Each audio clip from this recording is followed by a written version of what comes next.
Assalamualaikum warahmatullahi wabarakatuh. Salam sehat, salam sukses, bahagia.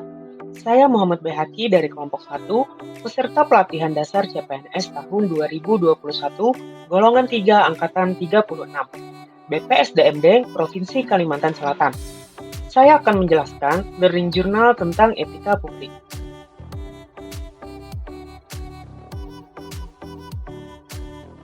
Sebelum masuk ke pembahasan etika publik, kita perlu mengetahui terlebih dahulu 5 nilai-nilai dasar seorang PNS, atau yang biasa disingkat ANEKA. 1. Akuntabilitas. Akuntabilitas merujuk pada kewajiban setiap individu, kelompok, atau institusi untuk memenuhi tanggung jawab yang menjadi amanahnya, yaitu menjamin terwujudnya nilai-nilai publik.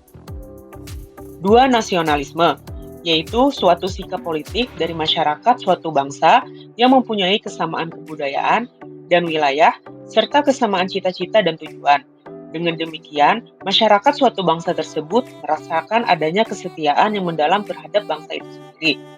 Yang ketiga, etika publik, yaitu refleksi tentang standar atau norma yang menentukan baik atau buruk, benar atau salah perilaku, tindakan, dan keputusan untuk mengarahkan kebijakan publik dalam rangka menjalankan tanggung jawab pelayanan publik. 4. Komitmen mutu, yaitu pemahaman konsep mengenai efektivitas, efisiensi, inovasi, dan mutu penyelenggaraan pemerintah.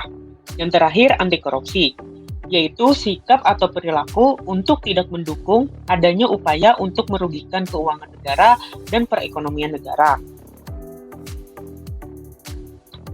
Selanjutnya, mari kita bahas lebih mendalam tentang etika publik. Berikut adalah mind mapping dari etika publik. Yang pertama, kita harus memahami apa itu etika publik. Yang kedua, kita harus memahami apa itu kode etik. Selanjutnya, kita harus memahami kode etik ASN menurut Undang-Undang Nomor 5 Tahun 2014. Yang keempat, memahami definisi dan ruang lingkup etika publik. Yang kelima, memahami bentuk-bentuk kode etik. Dan yang terakhir, implikasi kode etik dalam pelayanan publik. Apa itu etika?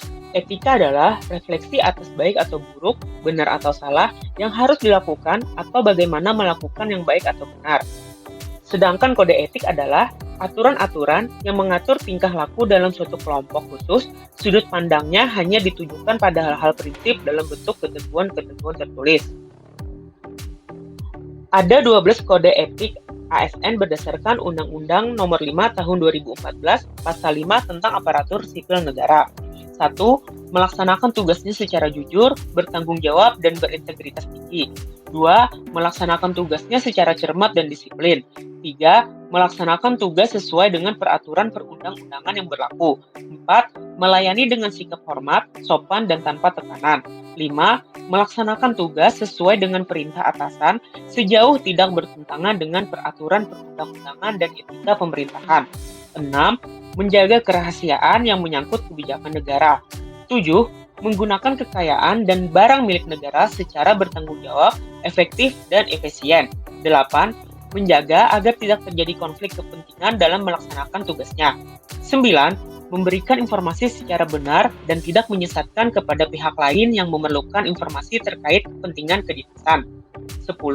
Tidak menyalahgunakan informasi internegara, tugas, status, kekuasaan, dan jabatannya untuk mendapat atau mencari keuntungan atau manfaat bagi diri sendiri atau untuk orang lain. 11. Memegang teguh nilai dasar ASN dan selalu menjaga reputasi dan integritas ASN. Dan yang terakhir, 12. Melaksanakan ketentuan peraturan perundang-undangan mengenai disiplin pegawai ASN. Apa itu etika publik? Etika publik adalah refleksi tentang standar atau norma yang menentukan baik buruk, benar atau salah perilaku, tindakan, dan keputusan untuk mengarahkan kebijakan publik dalam rangka menjalankan tanggung jawab pelayanan publik. Ada 3 fokus utama pelayanan publik. 1. Pelayanan publik yang berkualitas dengan relevan, yaitu cepat, tepat, dan mudah. 2. Sisi dimensi reflektif, yaitu etika publik berfungsi sebagai bantuan dalam menimbang pilihan sarana kebijakan publik dan alat evaluasi. 3. Modalitas etika, menjembatani antara norma moral dan tindakan faktual.